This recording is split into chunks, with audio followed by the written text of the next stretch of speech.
Bonjour à tous, j'espère que vous allez bien.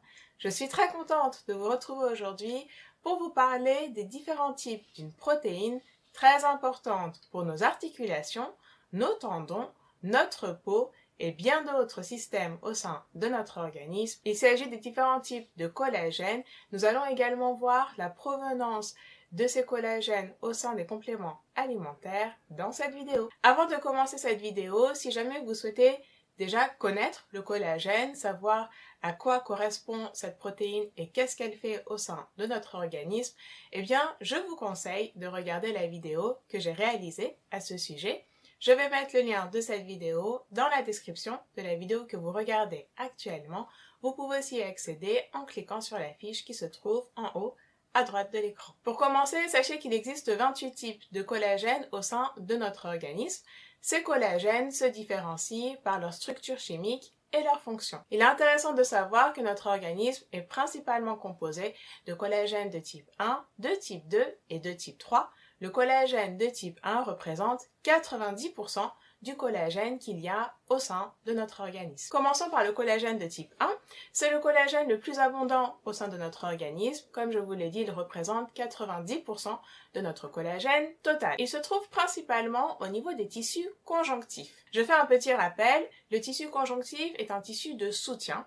Il permet de soutenir les organes qui l'entourent. Il a également un rôle d'intendance, c'est-à-dire qu'il va apporter des nutriments aux cellules des organes où il se trouve.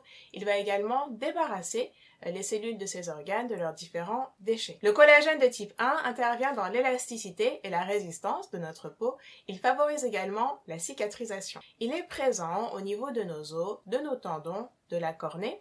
La cornée est la couche la plus externe de notre œil. Le collagène de type 1 est aussi présent au niveau de notre système digestif. Passons maintenant au collagène de type 2. Il se trouve principalement au niveau du tissu conjonctif et du cartilage. Je fais un petit rappel, le cartilage est un tissu qui se trouve au niveau des extrémités de nos os. Il faut savoir qu'à l'état embryonnaire, notre squelette est essentiellement composé de cartilage. Au fur et à mesure de notre croissance, ce cartilage se transforme en os et il reste juste une petite partie de ce cartilage au sein de notre organisme à l'âge adulte et cette petite partie se trouve à l'extrémité de nos os. Le cartilage est très important pour amortir les chocs et protéger nos articulations. J'attire votre attention sur le fait que plus nous vieillissons, plus notre cartilage a tendance à se détériorer et il se cicatrise de plus en plus lentement. Il est intéressant de savoir que le collagène de type 2 se trouve également au niveau du corps vitré. Le corps vitré est une substance gélatineuse et transparente qui se trouve au sein de notre œil. Elle lui donne sa forme et sa fermeté. Passons maintenant au collagène de type 3. Alors sachez que ce collagène agit en synergie avec le collagène de type 1 et le collagène de type 2. Le collagène de type 3 est présent au niveau de notre peau. Il lui permet de lui donner toute sa fermeté. Il est également présent au niveau de la paroi de nos vaisseaux sanguins. Il permet de les rendre souples et élastiques. Ensuite, il y a le collagène de type 4. Ce collagène se trouve principalement au niveau des tissus qui entourent notre système digestif et respiratoire. Il se trouve également au niveau de nos muscles. Il est intéressant de savoir que le collagène est formé notamment d'un acide aminé qui est la glycine et que cette glycine permet la production de créatine. Le collagène qui se trouve au sein des muscles est donc très important pour le développement musculaire. Le collagène de type 5 se trouve au niveau de la paroi de nos cellules, au niveau des cheveux, mais aussi du placenta. Le placenta est le sac où se trouve l'embryon en cas de grossesse. Enfin, il y a le collagène de type 10. Il permet la formation des nouveaux os. Il favorise également la reconstruction osseuse en cas de fracture. Il faut savoir que nous produisons nous-mêmes le collagène qui se trouve au niveau de notre organisme. Sachez tout de même que la production du collagène a tendance à diminuer avec l'âge et surtout avec l'apport en acides aminés. Donc plus nous diminuons notre apport en acides aminés et moins la formation de collagène sera importante. Les acides aminés sont tout simplement des molécules qui entrent dans la composition des protéines. Sachez également que le stress oxydant provoqué par les radicaux libres peut favoriser la destruction du collagène. Pour en savoir plus sur le stress oxydant et les radicaux libres, je vous conseille de voir la vidéo sur les rides et les antirides où j'explique ce phénomène de manière très simplifiée. Je vais mettre le lien de cette vidéo dans la description de la vidéo que vous regardez actuellement. Vous pouvez aussi accéder en cliquant sur la fiche qui se trouve en haut à droite de l'écran. Il est intéressant de savoir que la carence en collagène favorise l'apparition des douleurs articulaires, le relâchement de la peau, l'apparition des rides et des ridules, ainsi que le vieillissement accéléré de notre peau. Le manque de collagène peut également favoriser l'apparition de maladies articulaires telles que l'arthrose, l'arthrite ou le rhumatisme. Alors l'arthrose est une destruction du tissu osseux et du cartilage, tandis que l'arthrite est une inflammation de nos articulations. Si vous souhaitez en savoir plus sur l'arthrose, sachez que j'ai réalisé une vidéo consacrée à cette maladie articulaire. Je vais mettre le lien de cette vidéo dans la description de la vidéo que vous regardez actuellement. Vous pouvez aussi y accéder en cliquant sur la fiche qui se trouve en haut à droite de l'écran. Il est intéressant de savoir que le manque de collagène peut aussi entraîner de la cellulite ainsi que des tendinites. Les tendinites sont une inflammation du tendon. Les tendons sont des structures qui permettent d'insérer le muscle au niveau des os. Sachez également que le manque de collagène peut ralentir la cicatrisation. Maintenant, passons aux différentes sources de collagène qui se trouvent au niveau de l'alimentation et des compléments alimentaires. La première source de collagène alimentaire est le collagène d'origine animale. C'est le collagène qui se trouve au niveau des bouillons, d'eau et de cartilage d'animaux comme par exemple le bœuf ou le poulet. Il s'agit tout simplement de la partie gélatineuse que vous allez retrouver au niveau de ces bouillons. Au niveau des compléments alimentaires, le collagène peut être extrait de différentes sources. J'attire votre attention sur le fait qu'en cas d'insuffisance rénale, il est d'abord conseillé de demander l'avis de votre médecin avant de consommer des compléments alimentaires enrichis en collagène. Il y a tout d'abord la source animale, c'est le collagène qui est extrait d'eau et de cartilage d'origine bovine. Sachez tout de même que depuis l'apparition de la maladie de la vache folle, appelée également encéphalopathie spongiforme,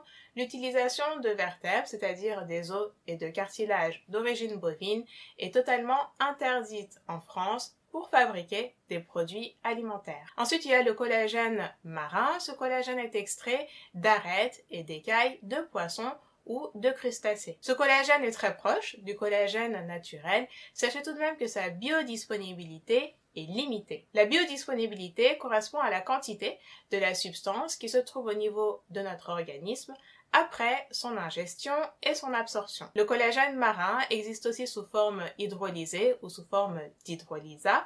Cela correspond au collagène marin qui a été coupé en petites molécules pour être plus absorbable. Enfin, il y a le collagène extrait de la membrane de coquille d'œuf de poule. Il est intéressant de savoir que la membrane de coquille d'œuf de poule concentre de nombreux actifs et notamment du collagène de type 1, 5 et 10, de l'acide hyaluronique et de l'élastine. L'acide hyaluronique est très important pour l'hydratation de nos tissus et l'élastine intervient dans leur souplesse. Il est intéressant de savoir que la biodisponibilité du collagène issu de la membrane de coquille d'œuf de poule est de 100%, c'est-à-dire que la quantité de collagène qui va se trouver au sein de l'organisme va être très optimisée par rapport à la quantité ingérée. Je tiens à vous informer sur le fait que la poudre de la membrane de coquille d'œuf de poule est appelée ovoderme. Du fait de ses nombreuses propriétés très intéressantes pour les articulations, la peau et les cheveux,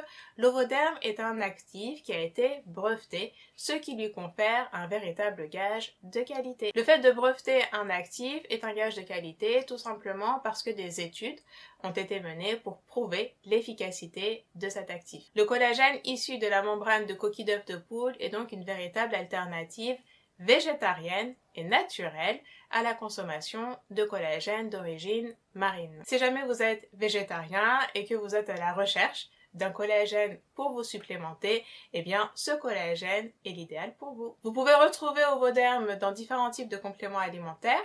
J'ai trouvé un complément alimentaire qui s'appelle Multicollagène et qui contient de l'Ovoderm ainsi que d'autres actifs très intéressants. Multicollagène est un complément alimentaire fabriqué par Apiform. Alors Apiform est un site spécialisé dans la production de compléments alimentaires naturels de qualité, Made in France. Il est intéressant de savoir que des études cliniques ont été réalisées pour prouver l'efficacité de ce produit sur la peau, les cheveux, les ongles, les douleurs articulaires. Il permet donc de soulager et de réduire ce type de douleur. Il est également très bénéfique pour lutter contre les troubles digestifs tels que la constipation, les ballonnements ou la diarrhée. Alors ce produit est pour moi très intéressant en ce qui concerne la qualité des ingrédients qu'il contient, mais aussi leur quantité, ce qui n'est pas négligeable. Il est intéressant de savoir que ce produit multicollagène a été élu produit de l'année par l'organisme Nielsen en ce qui concerne les produits de beauté. Si vous souhaitez en savoir plus par rapport à l'Ovoderm et le multicollagène, je vous conseille d'aller jeter un coup d'œil sur le site d'Apiform. Je vais mettre le lien dans la description de cette vidéo. Et surtout, n'hésitez pas à regarder les avis par rapport au multicollagène